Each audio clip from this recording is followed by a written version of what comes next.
Olá pessoal que acompanha o Bocão News, mais um Pauta Livre, e hoje vamos falar de drible no mundo virtual. Você não entendeu, né?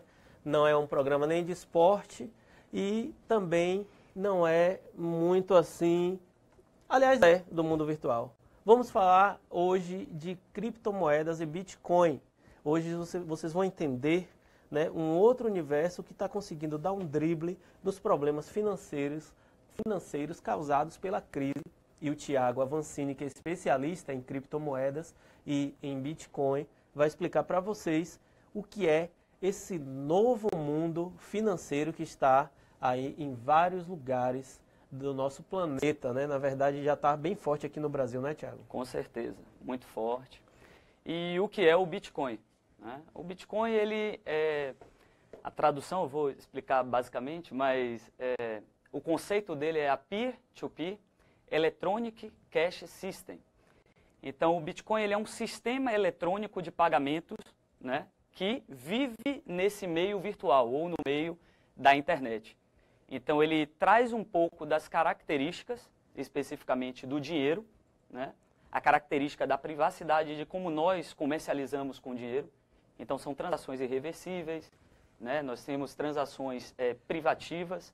A partir do momento que a gente compra com o dinheiro, né, a pessoa não questiona a gente de onde vem esse dinheiro. Né, é completamente diferente quando a gente transaciona com cartão de crédito. E aí, até fazendo esse link com o cartão de crédito, com o sistema bancário, o Bitcoin também não tem altos custos de transação, justamente porque não tem esse intermediário. Então, é uma rede distribuída, né, ou seja, é um sistema que gira na internet, e assim como, não sei se você já ouviu falar há muito tempo atrás, né, o pessoal aí, talvez os seguidores do Bocão News que já ouviram falar na própria Torrent, né, que é uma rede distribuída e compartilhada de arquivos, o Bitcoin funciona dessa forma, só que com as transações A gente pode chamar de dinheiro virtual? Uma espécie de dinheiro virtual, ou de moeda virtual. Moeda virtual, né? Isso. E a criptomoeda, digamos assim, é a base para o Bitcoin, é isso? A criptomoeda é o nome dado para as moedas digitais, ou seja, por trás de muitas criptomoedas existem startups, existem empresas, né, que usam isso, é o que a gente chama de ICOs, né, que é Initial Coin Offerings, então são ofertas iniciais de moedas. Então, empresas que investem nessas startups, elas passam a ter, né, ou passam a aderir um token, que a gente chama token, que é uma moeda, que é como se fosse uma ação no mercado, né, financeiro tradicional. Então ele passa a ter um token desse, que futuramente ele pode vender com um percentual de lucro maior. Então ele faz a aposta... É uma semelhança muito grande, né, com ações... Com o mercado de ações, com o mercado muito de ações. parecido, né? E você que está acompanhando aí, viu, no nosso live aqui do Facebook, por favor, fique à vontade para fazer perguntas aqui para o Thiago Avancini sobre Bitcoin, porque você vai ficar impressionado como esse novo sistema, digamos assim, financeiro, está trazendo aí sucesso para muitas pessoas, né, na verdade. Sim, muitas pessoas. E como é que está esse mercado no Brasil? Bom, esse mercado no Brasil tem ganhado uma crescente, principalmente porque o Bitcoin ele foi projetado para ser muito mais um ativo de investimento, muito mais do que especificamente uma moeda corrente de transação. A gente sabe que as propriedades de uma moeda, a gente precisa ter mais a questão específica de ser uma moeda corrente, de você ter muitas lojas ou muitos comércios aceitando o Bitcoin. A gente ainda precisa de um longo prazo para chegar numa necessidade de enxergar o Bitcoin como uma moeda, necessariamente, uma moeda corrente, como a gente tem relativa ao real. Mas ela vem sendo como um ativo de proteção. O Bitcoin ele hoje é cada vez mais enxergado entre os empresários como um ativo de proteção, ou seja, devido à crise financeira que a gente vem vivenciando, né, devido a todos os problemas que a gente sabe econômicos que a gente tem no nosso mercado, né, especificamente, principalmente aqui no Brasil, muitas pessoas e muitos empresários têm investido no Bitcoin e mantido isso como investimento, assim como algumas pessoas fazem com o ouro. É por isso que ele é considerado o ouro digital. É isso que eu ia perguntar para você. Então, ele, em relação ao dólar, ao euro e ao próprio ouro, ele já tem um destaque, principalmente na segurança, né? Pelo que você me falou aí. E tem alguma relação com... Porque tem muita gente hoje que só compra por internet. Sim. Né? Então, assim, tem pessoas que isso já está sendo uma forma até de comércio na internet, de comercializar, facilitar a comercialização dentro da internet? Sim, muitas pessoas, muitas lojas, na verdade, já aceitam o Bitcoin. Inclusive aqui em Salvador, né? Olha que interessante, eu passei essas semanas aqui pela Pituba, tem uma pizzaria aqui próximo da CM, que aceita o Bitcoin, né? Que aceita o Bitcoin. Então, já existem algumas pessoas compreendendo especificamente o que tem por trás dessa tecnologia. E cada vez mais os comércios estão já atentos para essa nova forma de investimento, né, especificamente. É isso. E de que forma, né, isso vem influenciar o mercado financeiro brasileiro, né? Principalmente na situação que o Brasil se encontra hoje. De que forma o Bitcoin está... Porque ele vem praticamente numa contramão, né? Quando todo mundo diz crise, não vou investir, crise, vou me segurar, o Bitcoin chega aqui no Brasil desconhecendo esse cenário. Sim. Para isso a gente tem que entender um pouco sobre como é que funciona de uma forma mais prática a coisa, né? Do tipo, como é que eu... Às vezes seguidores aí do Bocão News não têm uma noção, né? Às vezes é primeiro contato com a informação, então a gente precisa explicar como é que funciona. Mas o Bitcoin, como eu falei, ele tem uma proposta de ser esse dinheiro digital, né? Ele é um sistema que ele é de rápida transação, né? Então em frações de segundos eu consigo transferir esse meu dinheiro, né, aqui da minha carteira, que seria uma espécie do meu banco, né, para a sua carteira, não importa onde você esteja, mesmo se você estiver em Salvador, você pode estar em São Paulo, você pode estar nos Estados Unidos. Então o Bitcoin ele vem cada vez mais rompendo essas barreiras, eles vêm possibilitando as pessoas que não têm acesso ao crédito, que não têm muitas vezes acesso a abrir uma conta num banco, ele faz com que você, numa espécie de anonimato, devido a ele ser uma rede descentralizada, não depende de um órgão regulamentador, não depende do governo, né, interferindo.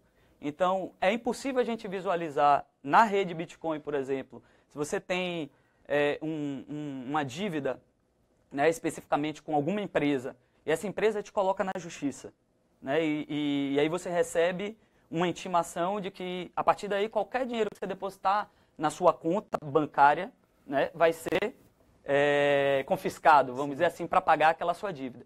Se o seu dinheiro estiver na sua carteira Bitcoin, que seria no seu banco Bitcoin, isso nunca vai acontecer. O seu investimento está mantido, o seu investimento ele não vai passar por nenhum tipo de fiscalização, né, justamente porque não tem a interferência desses órgãos regulamentadores, que são os órgãos do governo. O Bitcoin, eu entendi essa parte, mas eu quero destrinchar mais ainda para as pessoas que estão assistindo. E aí, volto a falar, façam suas perguntas, porque parece que o negócio é bom, viu, gente? Então, mandem as perguntas para cá, para o Thiago, tá bom? Para a gente responder. Já tem alguns elogios aqui para ele, tem uns fãs aqui elogiando, mas mandem perguntas também. Sim. E a pergunta que eu faço agora é justamente com relação a um ponto que você tocou aí de uma certa independência, né? Então, quem dirige, quem é responsável pelo Bitcoin? Somos nós. Não tem uma entidade que representa? Não tem uma entidade que representa. A verdade é que o Bitcoin ele foi desenvolvido, coincidentemente ou não, no período da crise, naquele boom da crise financeira, né, econômica mundial, em 2008. Por um suposto programador da área de ciências da computação chamado Satoshi Nakamoto, que até então nós não sabemos mais quem é esse Satoshi, se ele era uma pessoa, se ele era um grupo de cientistas da computação, né, e que tentavam desenvolver um tipo de moeda digital, uma forma da gente conseguir comercializar pela internet. E ele disponibilizou esse sistema, num que a gente chama de white paper, que é um projeto aberto, distribuído, né? Ele fica livre na internet para outros programadores visualizarem. E lá ele colocou a ideia dele, que seria um sistema que iria mudar basicamente a forma como a gente enxerga, né, essa forma mais tradicional de transacionar com dinheiro ou como o próprio cartão de crédito. E que muitas vezes a gente encontra certos tipos de barreiras, como por exemplo, eu posso até agora virar um pouco do entrevistador e te perguntar, você já tentou, por exemplo, transferir um recurso, um dinheiro, da sua conta bancária para uma pessoa, para um amigo, para um irmão que esteja nos Estados Unidos ou que esteja na Colômbia ou na Argentina aqui próximo? Você já tentou fazer isso tradicionalmente, indo num banco e dizendo, não, estou precisando mandar um dinheiro aqui para um familiar meu que está... Você já viu a burocracia ou já pelo menos presenciou o tempo que levaria em relação a custos, taxas e etc. para que esse dinheiro chegasse? Eu não tentei, mas eu já soube de pessoas que tentaram, que é muito difícil, né? Uma burocracia muito grande, é um transtorno e é caro também, né? Sim, muito caro. A gente pode aí ter custos que podem gerar até em torno de 30% de taxa, né? E em questão de prazo vai ser muito relativo. Pode durar 3 dias, como já existiram casos, por exemplo, de você levar até 20 dias para um dinheiro sair daqui do Brasil e chegar nos Estados Unidos, por exemplo, para um parente seu. Quando, na verdade, isso deveria ser a coisa mais simples. Porque a transação de dinheiro ele é um protocolo de comunicação. Né? Então, assim, o banco, ele não pega o seu real, vai ser até engraçado aqui falar com vocês, seguidores, mas ele não vai pegar o seu real e trocar numa casa de campo, por exemplo, por dólar, colocar no correio e mandar esse dinheiro para um outro banco. Não tem uma logística, é só uma comunicação. Não existe essa logística, é um protocolo de comunicação que basicamente é utilizado por um código SWIFT ou pelo Western Union, né, que são empresas operadoras intermediárias que fazem esse trâmite, esse processo de configuração, de quando o banco informa, como a gente acabou de dizer, um protocolo mesmo de comunicação, ele informa, olha, a conta bancária tal, X, quer enviar X reais, que vai ser convertido naquela cotação de dólar ou de euro do dia, e vai ser encaminhado para aquela conta destino. Com Bitcoin, isso é em frações de segundos. Você, do seu celular, né, com o aplicativo, você coloca a carteira, porque não é agência e conta, como a gente está convencionalmente carteira porque acostumado, né? Porque é individual, né? A carteira é individual, é onde você mantém, né? Ele está sob sua posse. Você bitcoins. é seu banco, né? Você é o seu banco, né? A gente costuma até dizer, be your bank. Você é o seu banco. E isso, existem também, falando sobre você, o seu banco, a gente tem que falar até um pouco sobre a questão das responsabilidades e da segurança. Né? Mas antes disso, porque eu vou lhe pedir um passo a passo, eu queria saber, assim, a pessoa hoje, para quem está vendo a gente que nunca ouviu falar de Bitcoin, né? E tem curiosidade... E aí o que acontece? A pessoa ela tem interesse em adquirir pela primeira vez, né? Um Bitcoin. Qual o passo a passo? O que é que ela vai fazer? O que vai acontecer? De que forma ela vai atuar? E daí então? O que vai acontecer com esse Bitcoin? Onde é que ela vai guardar? Como é essa carteira? E a forma segura da segurança. Então, assim, a forma ela é bem simples, é bem prática, né? Você vai entrar numa exchange. O que são exchanges? São casas de câmbio. Então, você vai... Posso falar os nomes? Pode. Aqui de algumas exchanges? Não tem problema nenhum. Então, a gente tem exchanges como a Mercado Bitcoin, como a Foxbit. Vocês podem pesquisar no Google, né? O próprio Bitcoin to You. Né? São algumas exchanges, são algumas operadoras que participam de uma forma como intermediárias entre as pessoas que querem vender e as pessoas que querem comprar. Então, você quer, nesse momento, vender um percentual do seu Bitcoin, ou uma fração do seu Bitcoin. Né? Então, você vai entrar no seu cadastro da Foxbit e vai dizer, eu estou querendo vender agora 0,1 Bitcoin. Então, um Bitcoin, só para as pessoas entenderem, um Bitcoin é uma moeda virtual que ela tem um valor lá de cotação? Hoje, a cotação atual deve estar girando em torno, porque é um pouco diferente aqui no Brasil e fora, está girando em torno de R$16.500, um Bitcoin. Um Bitcoin. 16 Então, mil. essa minha moeda de Bitcoin de 16.500, eu posso vender fracionada. Pode vender fracionada. Até 8 casas decimais, né? De fração. Então, você pode vender, por exemplo, é o que a gente chama de satoshis. Então, você vai ter 1 satoshi, 10 satoshis, 100, 1.000, 100 mil, 1 milhão. Que são as frações de Bitcoin. São as frações. De um Até Bitcoin. chegar em 10 milhões de satoshis é um Bitcoin. Ah, entendi. Entendeu? Isso, Então, isso pode... tem um detalhe também, né? Isso aí não tem risco de, com as variações econômicas mundiais, isso sofrer inflação, desvalorização, nada disso, né? Existe essa possibilidade? O Bitcoin ele é muito mais uma moeda deflacionária hoje. Se a gente for acompanhar, basicamente, desde quando a tecnologia ela se iniciou em 2009, início de 2009, quando um Bitcoin custava centavos de dólar, né? A primeira e conhecida transação com Bitcoin foi vendida uma pizza por 10 Bitcoins. Hoje, 10 Bitcoins valem mais do que 160 mil reais, né, com atualmente. certeza. Então, voltando aqui para o nosso passo a passo, mas eu vou ter que interromper porque tem pergunta para você aqui. Tem o Lucas Soares. Ele falou um termo aqui, ó, menos Mars e mais Mises. Você conhece esse termo aqui? Eu não conheço. Sim. É um termo muito técnico. Sim, menos Marx e mais Mises. Isso. Sim. E tem o Kleber Santiago, que pergunta o seguinte: toda ação que sobe exponencialmente é risco muito alto. Hoje você compra com receio? Claro, a gente sabe que o mercado... Vou responder as duas, né? Certo. Vamos começar na ordem. Isso. O porquê do menos Marx Isso. e mais Mises. A gente sabe que... Aí falando um pouco de economia, eu sou professor de administração também. Ah, legal. E a gente vive hoje muito o mundo da teoria da economia, né, de uma teoria de economia mais liberal, o liberalista, né, o liberalismo econômico.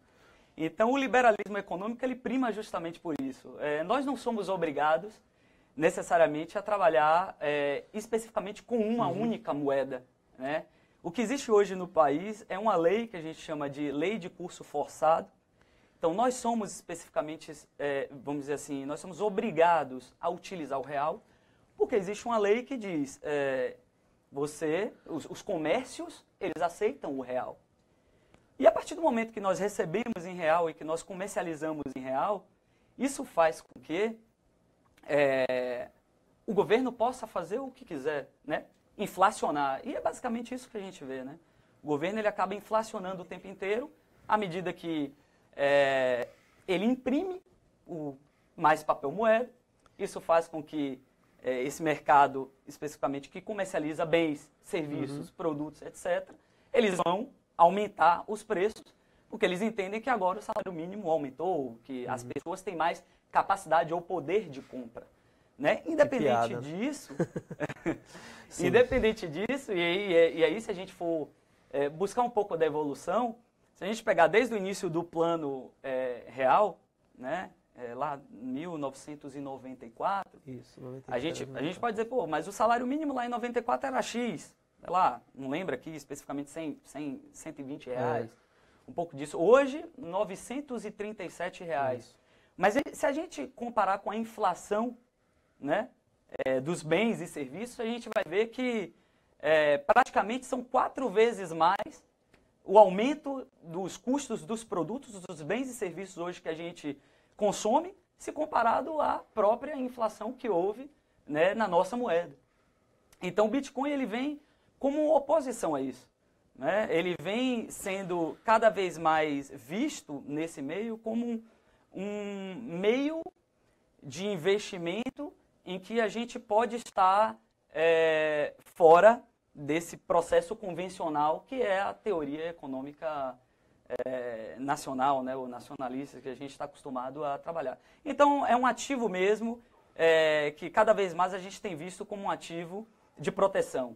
Assim como o ouro, né? Muitas vezes, quando a gente vê que o governo pode confiscar os nossos bens, assim como aconteceu no governo Collor, muitos sabem, né, que as poupanças foram confiscadas.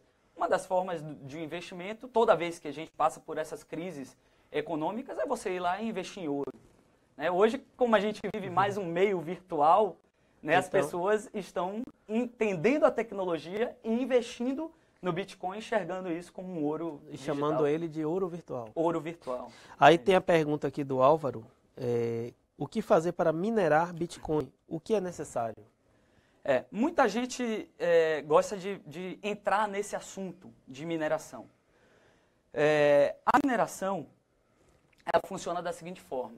Para eu falar sobre mineração, eu tenho que explicar um pouco para as pessoas o porquê da nomenclatura da mineração. Eu mesmo não sei. Você está caindo como paraquedas. A gente tem falado aqui sobre o ouro digital, né? Sobre o Bitcoin como um ouro, como um ativo de proteção. E por que existe a mineração?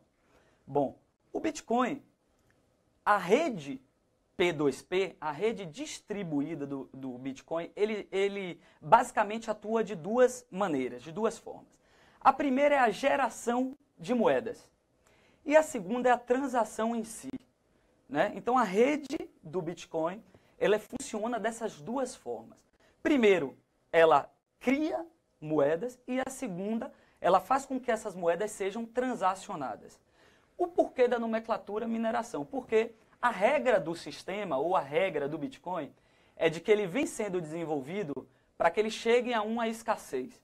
Ou seja, daqui a mais ou menos 140 anos, vai ser minerado ou vai ser produzido a última fração de Bitcoin, ou o último satoshi de Bitcoin. Então, existem empresas e pessoas, muitas vezes, que usam computadores e investem em hardware, né, e energia.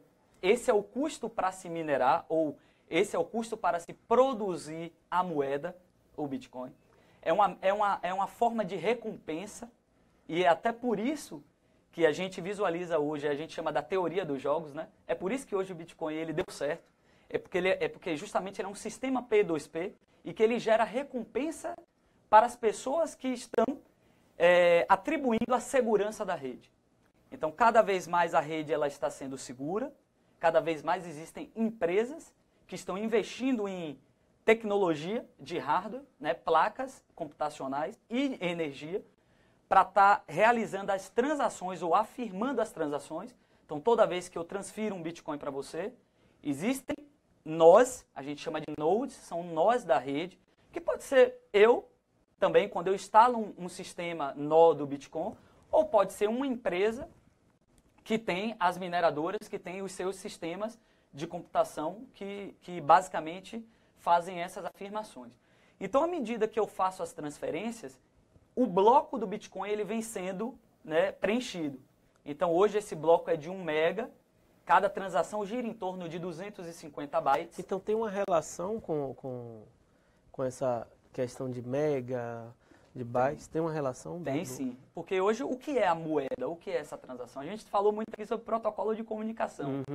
Né? Então, uma transação Bitcoin nada mais é, ou nada menos é, do que um envio de informação em bytes.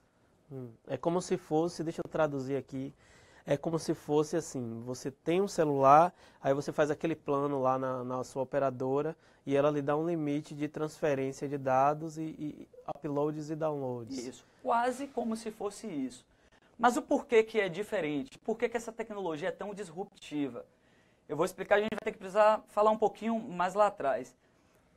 Por que até então, desculpe, porque até então a gente não conhecia ou não era tão comum ver um dinheiro digital. Porque o grande X do Bitcoin é ele ter conseguido, esse sistema do Bitcoin ter conseguido criar o primeiro ativo digital, né? O primeiro ativo digital, e a gente sabe que tudo no meio digital, eles são números, né? Então, uma imagem, um vídeo, um texto. Normalmente a gente consegue comunicar esses vídeos, esses textos, né, especificamente, enviando, mas basicamente esse ativo digital ele continua no meu computador. Quando eu compartilho uma imagem, quando eu compartilho um texto via e-mail, ou envio para você uma mensagem de texto, enfim, eu consigo manter aquela música ou aquele vídeo no meu computador ou no meu celular. E ele vai para você. Mas como que eu vou criar um dinheiro, uma moeda digital, se até então, até antes de 2009, até então, antes da tecnologia Bitcoin, todos os ativos digitais, eles não eram replicáveis, né? Então, o grande X da questão era tentar criar uma moeda em que essas transações, elas não fossem, na verdade, o grande X é que eles não fossem replicáveis. Então, quando eu encaminho o meu protocolo de comunicação para você, ele não está mais no meu computador. Ele realmente ele transita para dentro da rede, né, especificamente. Aí a gente precisaria, né, aprofundar muito. São coisas técnicas, não é bem... Mas esse Mas é o dá para grande entender X. que isso aí dá uma segurança à transação. É a segurança da transação. E a segurança ela existe justamente por causa das mineradoras, né, por causa dos nodes, que são as pessoas que fazem as confirmações na blockchain. A blockchain, aí a gente tem que falar sobre a blockchain. A blockchain, traduzindo, né, blockchain, ele é uma corrente de blocos. E hoje a blockchain do Bitcoin, ele tem revolucionado todos os mercados.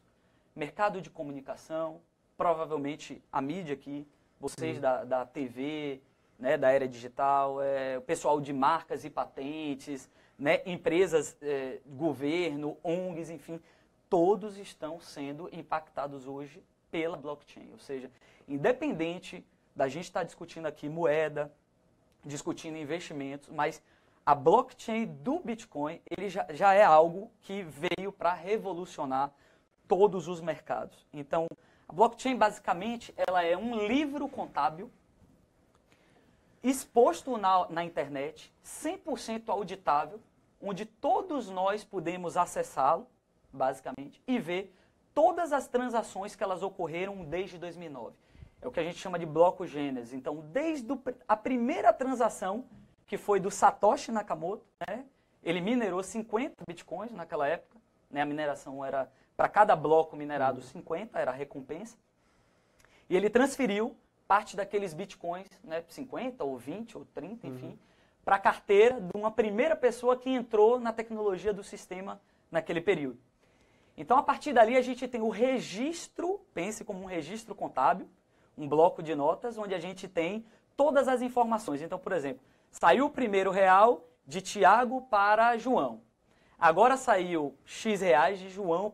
Vai sendo feita uma cadeia de blocos, onde cada transação, para que ela seja confirmada, ela necessita da informação da transação anterior. Então, sem a informação da transação anterior, isso faz com que aquela transação ela não seja confirmada, ela é jogada para fora da cadeia de blocos e você não recebe o dinheiro. Então, ela é uma rede hoje incorruptível.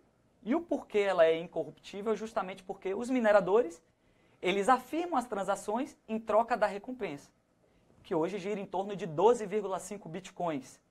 Cada bloco minerado hoje leva em torno de 10 minutos para cada bloco ser minerado, né? A gente tem hoje milhões de transações sendo afirmadas nesse exato momento, né, no mundo.